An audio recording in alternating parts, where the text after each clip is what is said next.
very relevant, the point that he made about money not necessarily being mobile and not to take that too seriously. I think that's very important. For example, when you go out somewhere, nobody says, are you going to play wallet money or are you going to pay something? I mean, you don't think about it as wallet money. You just think of it as cash. And, so to call it mobile money simply because you're using a device to do that is, as he put it, very narrow. It's a very narrow view. Money is essentially stored value today. So what you've got money in your bank account is essentially stored value. When you've got cash and you've got everything else, there is a limitation to the kind of stored value. When you electronicize money, what happens, and in an extremely bank-friendly terminology, money becomes fungible. The beauty of money is its fungibility. The only barriers to fungibility of money are put by regulation. To give you an example, you can't use Indian money in even, Nepal. So you can use it within a certain confines of regulatory bounds. So the fundamental point is that money is really stored value, as all of us have come to understand it. We don't question so much about how money came. We don't question barter. We take it for granted. Today, money represents stored value. And you can access stored value either in a physical form, like he said, cash, checks, or you can access the stored value, which is sitting in your bank account as a set of numbers. You can still access it, either using plastic or using your mobile phone or whatever. And really, the big deal with mobility is it makes it instant, anytime, and convenient. And I think I'd like you to hold on to that thought. And that, I think, it does better than practically. So the big deal about mobile money is really that for the first time, perhaps, in the history of humanity, just to throw a few numbers at you, SMS, all of you use it.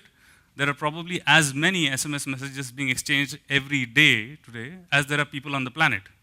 6 billion SMS messages get exchanged every day, which is just phenomenal.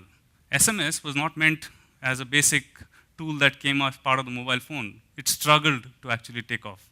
With mobile money, what happens is your ability to access stored value anytime, anywhere, conveniently is maximum. And that's really why there's such a big hullabaloo and why I'm standing here and speaking and 6 other guys are going to speak to you about this. That's the big deal. Having said all of this, the fundamental idea with which Echo started off was that the bank population has plenty of access. When you go and sort of access your bank account on your computer screen using internet, you don't think of it as ISP money.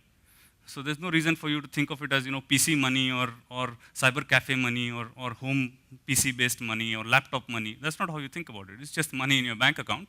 And you have a certain degree of restriction on how you access it. Of course, you are able to do very large ticket size transactions when you actually do that using the comfort of your drawing room or your study, wherever you're accessing it. The nature of use changes very dramatically. While you would do it, I mean, I challenge a lot of you, it would freak you out if I told you, here's a couple of lakh rupees, take this and go across the road. It'd freak out most of you because most of you are salaried professionals. It would freak you out if you just saw suddenly I gave you 2 lakh rupees in cash and said off you go. It just doesn't work. It's a lot easier for you to deal with electronicized versions of money. Some of the barriers that we have dealt with, and I'll tell you, Echo is really a business correspondent. I don't have the time right now to sort of go into the detail of what a business correspondent is, but it's like LIC has agents, and agents acquire customers for LIC. We are like agents for banks, and we acquire customers and service them for banks. That's in a nutshell what business correspondents are trying to do. And we are reaching a segment which banks find very hard to reach because the ticket size of the transactions, as he said, are very small. We are dealing with poor people, urban poor, rural poor, where the transaction size is so small that the cost of the transaction makes it unviable for the bank to service that. And that's where the mobility again plays a big role, because what Echo came to the conclusion was that if you're able to reduce some of these barriers to adoption, and I'll tell you some of the barriers that we have encountered. One is, of course, literacy. Even in order to use a mobile phone, most of the systems that have tried to evolve, not everybody's got an iPhone, not everybody's got a Symbian phone, not everybody's got an Android phone. What's important to understand is, can you break down some of those barriers? Language is a barrier, literacy is a barrier, syntax is a barrier. Even if you do know the language, syntax is another barrier. Devices are a barrier. The network is a barrier. The means of access or bearer, since you guys are all tech, is a barrier. There are plenty of barriers. And in our primary research with customers, we found out that across a segment of 200 customers whom we spoke to, the only thing that every single user of a mobile phone knew how to do was dial a number. That's it. You put the phone in the hands of anybody, you can dial a number. There's this beautiful thing called USSD, Unstructured Supplementary Services Data, which is basically, it emulates missed call in terms of making sure that you allay some of the concerns that customers have in terms of adoption is security. And after a lot of thinking of how to do it, we figured out that paper is really the best form of security that we can actually do. A lot of you may or may not, those of you who've been in support, I don't know if Tech Mahindra, for example, if you're on support, you might end up getting a little dongle, which has got a number that rolls over. It's called an RSA device, a remote secure authentication device. We've patent filed a small booklet, which looks like this. Monkey is not going to come out, it's just booklet. So, there's a little booklet, which is a paper version of an RSA device, and we just use a very simple encoding mechanism to combine what's known as a strong two-factor authentication. So I'll give you an example of authentication. When you go and use your ATM card, there's one thing you have, piece of plastic, and there's one thing you know, your PIN, which is in your head. And that's just strong one-factor authentication. We've just changed that to say that you've got to have one thing, which is your booklet, that's linked to your PIN. So you have a token, and then you encrypt the token using a PIN which is in your head. So we just jumble up the numbers of the PIN inside the booklet. But essentially what you do is, imagine that you have a 10-digit number and 4 blanks. Okay? 6 of them are randomly filled, 4 of them are randomly blank. You put 4 digits of your PIN in it, and bingo, you've constructed a new one-time use password. Those of you who would have done IVR transactions on a credit card, the RBI, in its zest to try and control fraud and authentication, completely killed it by saying you can't do the transaction till such time as you get yourself an OTP. So you have to send an SMS, try and figure out what the short code is, send that SMS to somebody, you get the SMS back, then you're trying to call using the same phone and they say, where's your PIN? And then you're trying to do this. So that the user experience is completely screwed up. Better than that is I just give you a piece of paper. You use that piece of paper, put the PIN in the middle, and your transaction is authenticated. So we've essentially done that, and we found that some of the basic things that we realized, and I'm going to say a long sentence which is loaded here, which is that a mobile phone is an always-on, personal computing device with a display. And that's a lot of things. A little thing which costs you about $1,000, it does all of those things. Always on, connected, it's a computing device, so it doesn't have to do things like, when I dial a number, the other person automatically gets my number. I don't dial my number and send it to him. If I have to give you my number, what do? I don't send you an SMS with my number. I just give you a missed call. You get my number, right? So, and you know what the date time stamp of it. Bankers are very careful about all of these things, and they want some of this information to try and track transactions. And therefore, this device again becomes very interesting in terms of processing financial transactions. And the last thing that I'd like to say, while you would want telecom and mobility and banking to merge, it's, Dr. Chakravarti, who's our deputy governor, he's very famously said that just if you do telemedicine, you can't take the doctor out of the medicine. And that's essentially what telecom, in a sense, is trying to do. You can't take the banker out of the money. You won't be able to. It just is not going to happen. The banker is going to stay put. And it's very important to understand that we are on a journey which is going to try to get rid of cash. In the unbanked segment, we deal with cash every day. To just give you some numbers again, we process about 6,000 transactions on an average of value about 4,600 rupees every single day. All of these transactions are cash.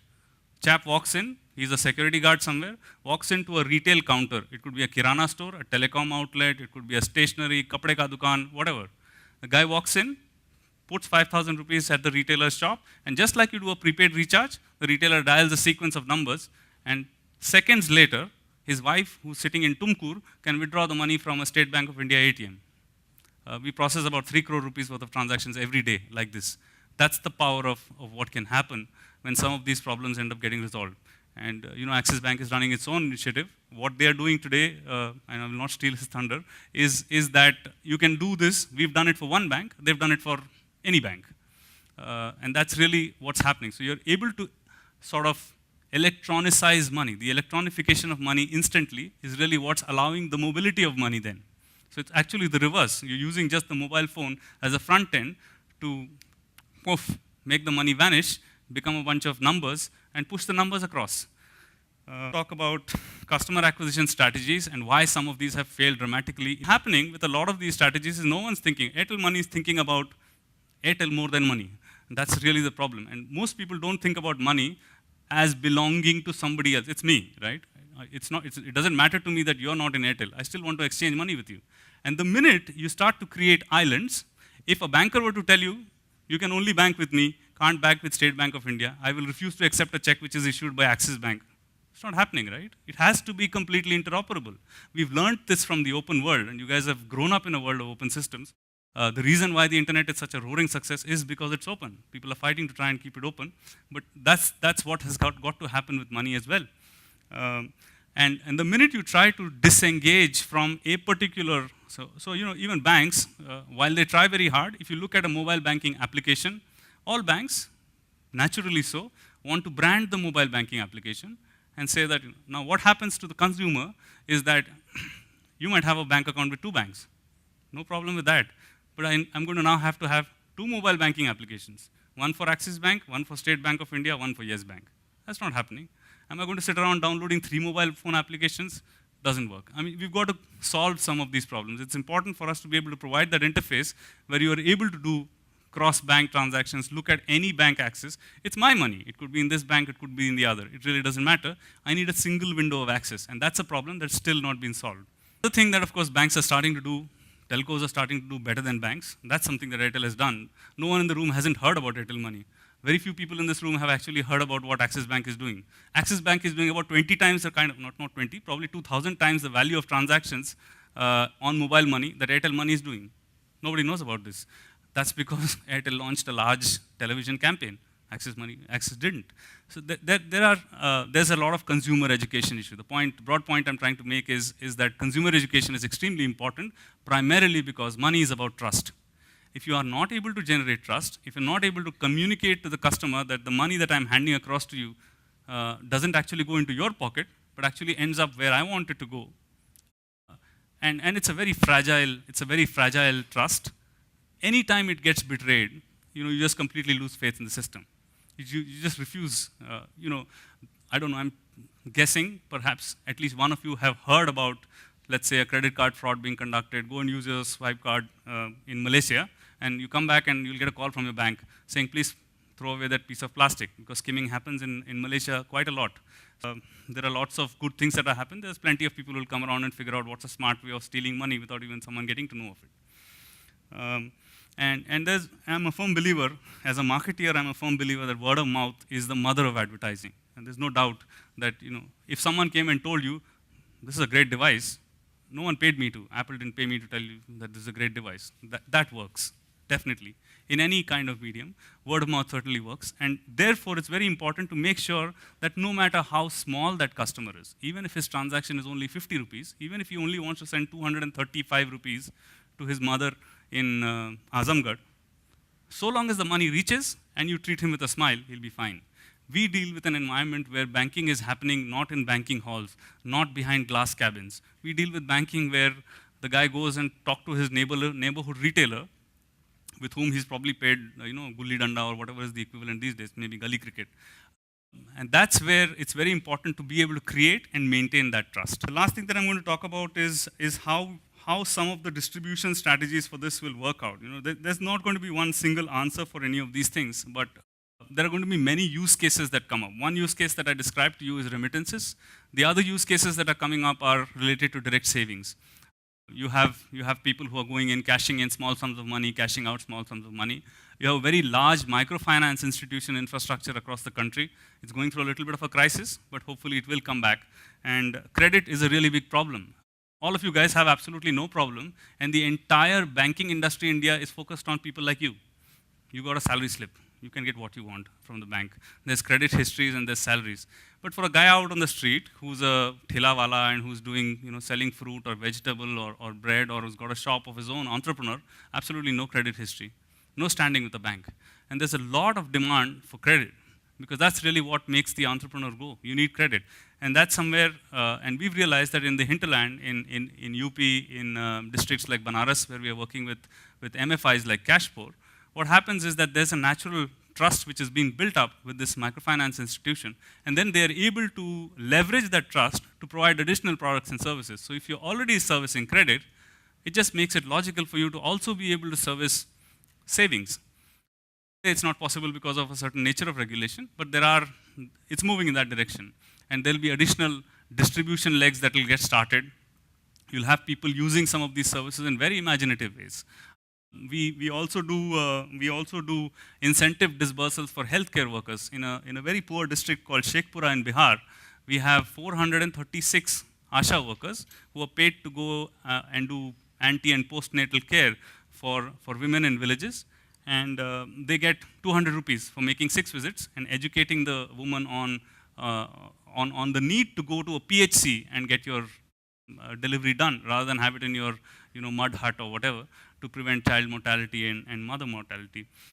And for that, of course, the usual system was, these women used to go out there to the primary healthcare center, write out saying, I visited so-and-so so many times. The money never got to them. It was year and a half delayed, and they would never end up getting the money. Norway-India Partnership Initiative, there's a body.